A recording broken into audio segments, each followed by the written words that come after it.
Bonjour, bienvenue sur le plateau d'Informatic News. À l'occasion du FIC qui s'est tenu à Lille, nous avons le plaisir de recevoir Michel Lanaspez, qui est directeur marketing de l'Europe de l'Ouest pour la société Sophos. Michel Lanaspez, bonjour. Bonjour.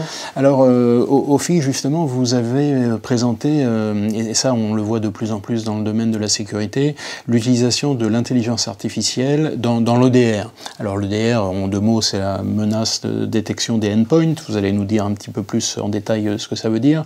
Mais finalement, de quelle manière vous utilisez cette intelligence artificielle pour améliorer l'efficacité de la détection de ces menaces? Alors d'abord, c'est, oui, peut-être préciser, hein, l'endpoint, c'est tout ce qui est post-serveur. Qu'est-ce que l'EDR, hein? C'est aller au-delà de « je bloque une menace », mais d'être capable de dire « oui, d'accord, mais qu'est-ce qui s'est passé avant et est-ce qu'il reste encore des choses? Est-ce que je dois prendre des actions? Est-ce que je peux mettre en place toutes les actions correctrices de réponse ?» D'où ce terme d'endpoint detection and response. Donc c'est des outils qui sont normalement dédiés au Security Operations Center, dans lequel il va y avoir des experts qui vont pouvoir analyser ça en profondeur à l'ère des outils qu'on leur donne. Ce qu'on fait avec l'intelligence artificielle, c'est qu'on démocratise ces outils. C'est-à-dire qu'on va donner les moyens à un administrateur réseau qui connaît son réseau mais qui n'est pas forcément le meilleur expert du monde en sécurité, pour, en ayant cette analyse de tout ce qui s'est passé lors d'une attaque, lui mettre entre les mains en avance, voilà, ça, il faut vraiment regarder, ça vaut la peine. Le moteur d'intelligence artificielle de deep learning a vu que dans ce fichier exécutable, il y avait telle et telle caractéristique qui ressemble à telle et telle caractéristique qu'il a vu dans des menaces très dangereuses et très présentes. Et donc, voilà les raisons pour lesquelles vous devez regarder. Ensuite, l'outil va permettre d'aller voir si c'est présent ailleurs dans le réseau, de la bloquer, de la contrôler, etc. Est-ce que c'est un outil d'assistance ou est-ce que c'est un outil qui, à terme, pourrait remplacer des spécialistes? Alors, c'est un outil d'assistance toujours, parce que bon, il y a une prise de décision à faire. Hein. C'est-à-dire que si on savait que c'est une menace avec absolue certitude, on la bloquerait et on pourrait l'oublier. Oui, mais on parle beaucoup d'automatisation, justement. Tout à fait. L'automatisation, elle vient dans le fait que si on a des suspicions fortes, peut-être qu'on va pouvoir prendre des actions automatiques un peu plus fortes, disons, bloqué pour l'instant en attendant que quelqu'un vienne et puis puisse avoir une action. Mais le but, alors c'est une composante des outils, des solutions de protection. Hein. Dans notre solution, c'est dans notre protection Next-Gen Endpoint, Interceptix avec EDR, mais qui vont apporter cette dimension. Je peux soit à tout moment regarder un petit peu qu'est-ce qui reste éventuellement qu'on devrait regarder en priorité si j'ai un peu de temps ou si je veux vraiment regarder des choses qui sont dans la zone grise, mais qui sont quand même potentiellement dangereuses, voire juste après une attaque, qu'est-ce que l'attaque a mis en œuvre? Est-ce que l'attaque a mis en œuvre des fichiers exécutables qui peuvent être dangereux, même s'ils n'étaient pas d'une manière certaine malveillante? Et est-ce que vous avez utilisé le terme démocratiser? Est-ce que ça veut dire que finalement ce type d'outil enrichi d'intelligence artificielle pourra être utilisé par des gens qui sortent du cercle traditionnel? C'est bien l'intention. Même si dans l'outil on peut creuser plus loin et avoir accès à des informations qui sont plus, on va dire, ésotériques, le premier niveau d'information est tout à fait interprétable par quelqu'un, un administrateur réseau normalement constitué, dès lors qu'on lui dit, voilà, tel exécutable, j'ai mis en tête de liste parce que il avait tel et tels attributs qui, je dirais en termes français bien compréhensibles, voilà la raison, les choses qu'il fait qui sont dangereuses. Par exemple, il va vouloir manipuler certaines données réseau, données mémoire qui ne devraient pas. En règle générale, sauf que ça c'est utilisé dans beaucoup de programmes malveillants, voici lesquels, et c'est peut être aussi utilisé dans des programmes logiques, normaux, bienveillants. Voici lesquels aussi on vous laisse un petit peu prendre la décision. Quand il y a une grosse accumulation de comportements dangereux, il faut vraiment regarder. D'accord. Alors donc ça c'est du côté de l'EDR. Vous avez aussi présenté les dernières générations de firewall. Donc on a beaucoup parlé de next gen. D'ailleurs à force de dire next gen, on ne sait plus si c'est la prochaine ou si c'en est la précédente. Est-ce qu'il y a eu autant d'évolution et d'amélioration au niveau du firewall? Alors actuellement c'est vrai qu'on a eu une grande génération, nouvelle génération de firewall quand on a commencé à filtrer à travers les applications. Mais aujourd'hui, effectivement, on s'aperçoit que pour aller plus loin, parce que ces applications, la plus souvent, maintenant que ces applications malveillantes, elles vont être chiffrées de bout en bout, donc c'est un petit peu compliqué de pouvoir les filtrer au niveau du pare-feu.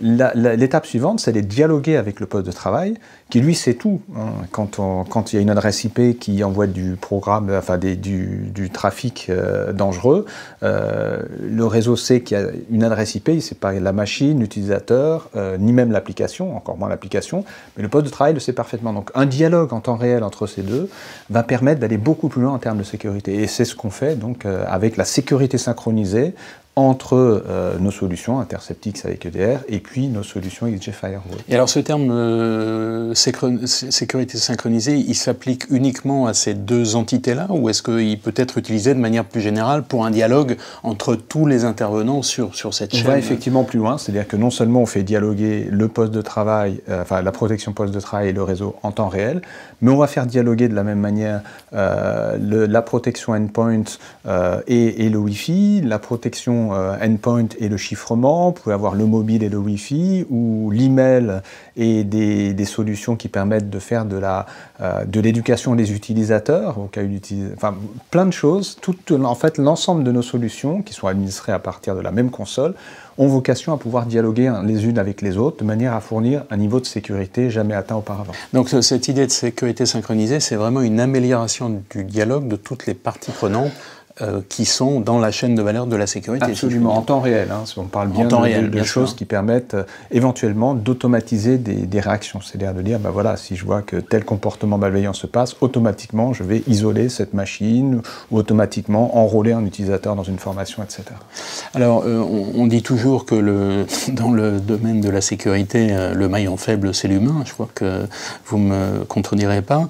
Mais le problème, c'est que l'humain, il est toujours là. On va difficilement le remplacer. Alors, on peut éventuellement, on a parlé d'automatisation. L'automatisation, ça va permettre peut-être de régler un certain nombre de problèmes, mais certainement pas tous. Donc, comment vous envisagez cette problématique? Une manière dont on peut aider les entreprises, effectivement, c'est les aider à sensibiliser les utilisateurs à travers des simulations d'attaques de phishing. Le phishing, c'est un gros sujet, mais enfin, pas que, d'autres attaques, du spam, etc. Et le but, c'est de reproduire des attaques un peu à l'identique. Alors, on aide les entreprises, c'est-à-dire qu'on leur donne tout un ensemble d'attaques déjà d'emails préconstruits, dans lesquels ils peuvent facilement changer, arranger, changer les logos, les noms, etc. Et ils vont pouvoir lancer des attaques à intervalles réguliers sur leurs utilisateurs. Et si les utilisateurs tombent dans le panneau, et bien automatiquement, ils ont une petite réponse en leur disant désolé, cet email sur lequel tu as répondu en cliquant sur le lien, c'était une simulation d'attaque, j'aurais jamais dû cliquer là-dessus, on t'enrôle automatiquement vers une petite session de formation de 5 minutes, en français, pas de panique, et tu vas voir, c'est même assez ludique. Il clique dessus, il fait sa session de formation et il est bon pour ensuite peut-être en savoir un petit peu plus. Juste un dernier point sur cet aspect-là. Est-ce que, vous savez, l'ANSSI parle d'hygiène informatique, donc on sait un peu dans ce cadre-là. Est-ce que vous pensez que les utilisateurs voient ça comme une espèce de charge supplémentaire qu'on leur impose, ou est-ce que finalement ils sont assez partants pour améliorer leur... c'est même plus de la compétence, c'est presque de l'ordre du réflexe. Alors c'est vrai qu'on a beaucoup travaillé sur le format de cours, parce qu'effectivement les utilisateurs, ils voient ça positivement s'ils en retirent quelque chose et si c'est pas trop lourd. Donc au départ on était parti sur des sessions de formation assez longues, assez lourdes. On s'est aperçu que c'est pas ça qui marchait bien. C'est des choses assez ludiques et courtes, voilà, sur des petites sessions de 5 minutes. Et c'est ça qui marchait bien et c'est ça qui leur permet de retenir, d'apprendre et d'être en positif par rapport à l'exercice. C'est-à-dire de se dire, oui, ok, j'ai appris quelque chose, pour moi aussi, à la maison. Donc, et on va même au-delà, vous parliez de sécurité synchronisée, c'est-à-dire que ça, c'est effectivement quand fiche thread tel que j'ai décrit, c'est on envoie une simulation et puis la personne répond, mais on est capable d'aller plus loin.